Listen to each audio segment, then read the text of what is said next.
Gold trusted gold buyers మీరు తాకట్టు పెట్టిన బంగారాన్ని విడిపించి ఈ రోజు ఉన్న మార్కెట్ ధరకు కొనబడును.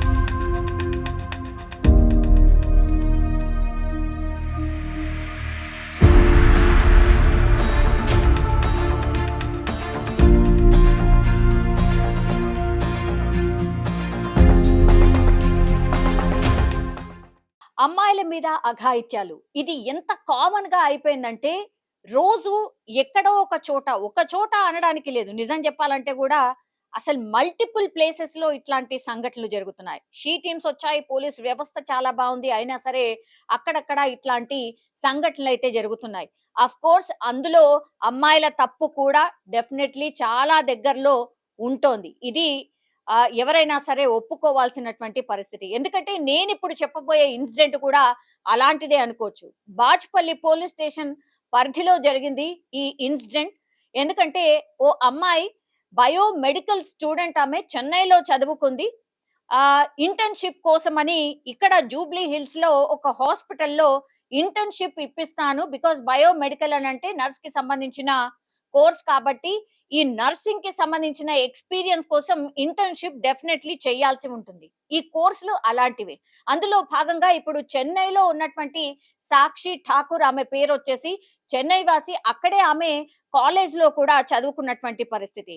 సో ఆమెకి ఇంటర్న్షిప్ ఇప్పిస్తానని చెప్పి అదే కాలేజ్ లో ఇప్పుడు ఈమె ఎక్కడైతే చదివిందో చెన్నైలో, అక్కడే అదే క్యాంపస్ లో బీటెక్ చదువుతున్నటువంటి విద్యార్థితో పరిచయం ఏర్పడింది. సో ఇద్దరు స్నేహితులు. సో అక్కడి వరకు బానే ఉంది.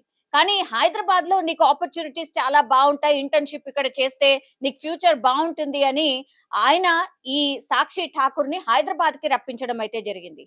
హైదరాబాద్ కి రప్పించిన తర్వాత ఆమెని ఒక విమెన్ లేడీస్ కి సంబంధించిన ఈ హాస్టల్స్ ఉంటాయి కదా, అక్కడే పెట్టారు. కానీ ఇక్కడే ఒక ట్విస్ట్ ఏంటంటే, పూర్తిగా స్నేహితుడు ఆయన హెల్ప్ చేస్తున్నాడు, ఇది పూర్తిగా నమ్మింది సాక్షి ఠాకూర్. కానీ వీళ్ళ వెనకాల ఉన్నటువంటి ఈ క్రిమినల్ మైండ్ ఏదైతే ఉందో అది మాత్రం పూర్తిగా ఈ సాక్షి ఠాకూర్ పాలిట శాపంగా మారిపోయింది అనుకోవచ్చు. ఎందుకంటే కేపీహెచ్పికి సంబంధించిన ఈ వ్యక్తి ఎవరైతే ఉన్నారో ఆ అమ్మాయిని హాస్టల్ దగ్గర దిగబెట్టిన తర్వాత, ఈ రోజు మా ఫ్రెండ్ వాళ్ళ ఇంట్లో ఒక పార్టీ ఉంది, నువ్వు నిజాంపేట్కి సంబంధించిన స్నేహితుడు దగ్గరలో దట్టు ఆ కాలనీలో హరి అనే ఒక అబ్బాయి కూడా ఉంటాడు. అది ఎక్కడ అనంటే ఇది నిజాంపేట రాజీవ్ గృహకల్పలో ఉన్నటువంటి ఒక రూమ్ లో హరి అనే అతను కూడా ఉంటాడు. సో వీళ్ళందరూ కూడా ఒక చిన్న పార్టీ ఉంది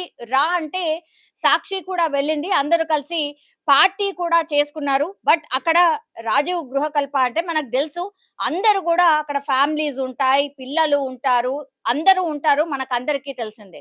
సో అట్లాంటి ప్లేస్ లో రాత్రి పూట ఈ పార్టీ జరిగిన తర్వాత ఇప్పుడు ఈ అజయ్ అనే వ్యక్తి ఎవరైతే రప్పించాడో ఆ అజయ్ అనే వ్యక్తి ఫస్ట్ ఆ మద్యం మత్తులో ఉన్నటువంటి ఆ యువతి మీద లైంగికంగా దాడి చేసినట్టుగా చెప్పినటువంటి పరిస్థితి. ఆ తర్వాత ఈ అజయ్ అనే వ్యక్తి బయటికి వెళ్ళాడు. బయటికి వెళ్ళిన తర్వాత ఈ హరి, యాక్చువల్లీ రూమ్ వచ్చేసి హరిది, సో అతను కూడా అదే అదునుగా చూసుకొని ఆ అమ్మాయి పైన లైంగికంగా దాడి చేయబోతుంటే గట్టిగా కేకలు వేసినటువంటి పరిస్థితి. సో చుట్టుపక్కల వాళ్ళు, అంటే రాత్రిపూట జరిగింది కాబట్టి చుట్టుపక్కల వాళ్ళు అందరూ కూడా ఉంటారు కాబట్టి గట్టిగా కేకలు వినిపించడంతో అక్కడున్న చుట్టుపక్కల వాళ్ళు అందరూ కూడా వచ్చి అక్కడ ఆ అమ్మాయిని సేవ్ చేసినటువంటి పరిస్థితి అయితే కనిపిస్తోంది. దీంతో పోలీసులు ఈ ఇన్ఫర్మేషన్ అందుకున్నారు. ఆ తర్వాత పోలీసుల దగ్గరికి వెళ్లి కూడా ఈ అమ్మాయి ఎవరైతే ఉన్నారో అసలు ఏం జరిగింది ఇన్సిడెంట్ లో,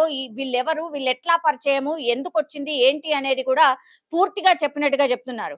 సో పూర్తిగా ఈ కేసుకి సంబంధించి ఇన్ఫర్మేషన్ తీసుకున్నటువంటి పోలీసులు ఈమె చెన్నైకి సంబంధించిన వ్యక్తి ఇక్కడ ఇంటర్న్‌షిప్ కోసం వచ్చింది. ఆ తర్వాత స్నేహం ద్వారా ఇప్పుడు ఈ పార్టీకి అని పిలవడంతో ఆమొచ్చింది. కానీ పూర్తిగా ఆమెను మోసం చేసినట్టుగా, అట్లాగే మాయ మాటలు చెప్పి ఇక్కడి వరకు రప్పించినట్టుగా పోలీసులకు ఈ అమ్మాయి ఫిర్యాదు చేసింది. అట్లాగే లైంగికంగా దాడి చేసినట్టుగా కూడా ఫిర్యాదులైతే పేర్కోవడం జరిగింది. సో ఈ అంతటి ఎపిసోడ్‌ని చూసిన తర్వాత పోలీసులు అమ్మాయికైతే చెప్పినటువంటి సిట్యుయేషన్ మీరు అంటే మద్యం తాగడం నేరం, అది కూడా మీకు తెలిసిందే కదా. అట్లాగే అబ్బాయిలను నమ్మి మీరెట్లా వచ్చారు? మీకసలు ఇక్కడ ఎవరూ తెలీదు. కేవలం ఈ అజయ్ అనే వ్యక్తి మాత్రమే మీకు పరిచయం. ఎట్లా వచ్చారు? ఏంటి? అనేది ఆరా తీసినటువంటి పరిస్థితి అయితే ఉంది. అట్లాగే కేసు కూడా ప్రస్తుతం పోలీసులైతే ఫైల్ చేశారు. కానీ చుట్టుపక్కల ఎవరైతే ఈ ఇన్సిడెంట్ చూసారో వీళ్ళందరూ కూడా ఒకటే చెప్తున్నారు. యాక్చువల్లీ వీళ్ళు బ్యాచిలర్‌కి సంబంధించిన రూమ్ ఇది. వాళ్ళ గురించి కూడా అడిగినప్పుడు అవును కొంత మద్యం సేవిస్తున్నారు.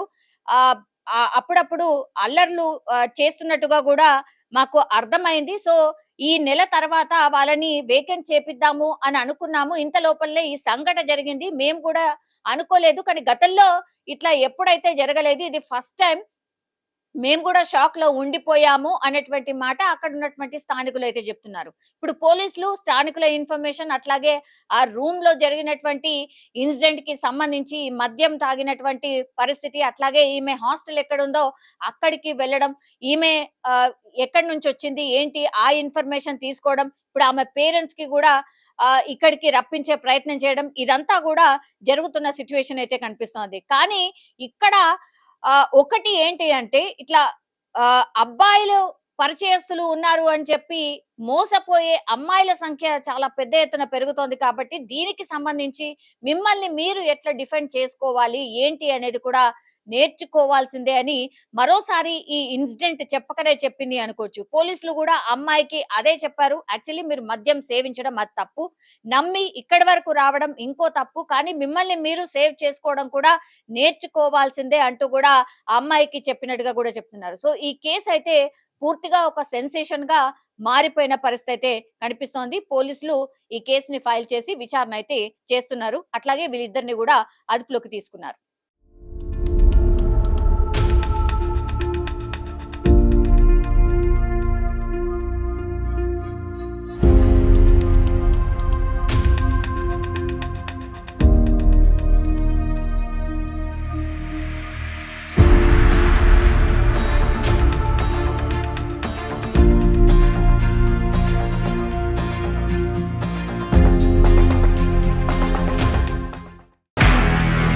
నిజంగా ప్రస్తుతం ఉన్నటువంటి సమాజం దేనికి ప్రయారిటీ ఇస్తుంది? ఆర్థిక సంబంధాల చుట్టూ మాత్రమే తిరుగుతోంది. మళ్ళీ ఎన్నికలంగానే చాలా విరక్తి కలుగుతాను. మంచి అనిపిస్తుంది కదా. లేడీస్ కూడా ఛాలెంజింగ్ జాబ్స్ చేసినప్పుడు చాలా బాగుంటది. ట్రాఫిక్ అసిస్టెంట్స్ గా నియమించిన ట్రాన్స్జెండర్స్ అందరితో సాల్యూట్ చేయించుకుంటున్నారు. ఫుడ్ డెలివరీ ఇవ్వటానికి వెళ్ళినటువంటి డెలివరీ బాయ్ అనిల్ పై కళ్ళ ముందు పెళ్ళండి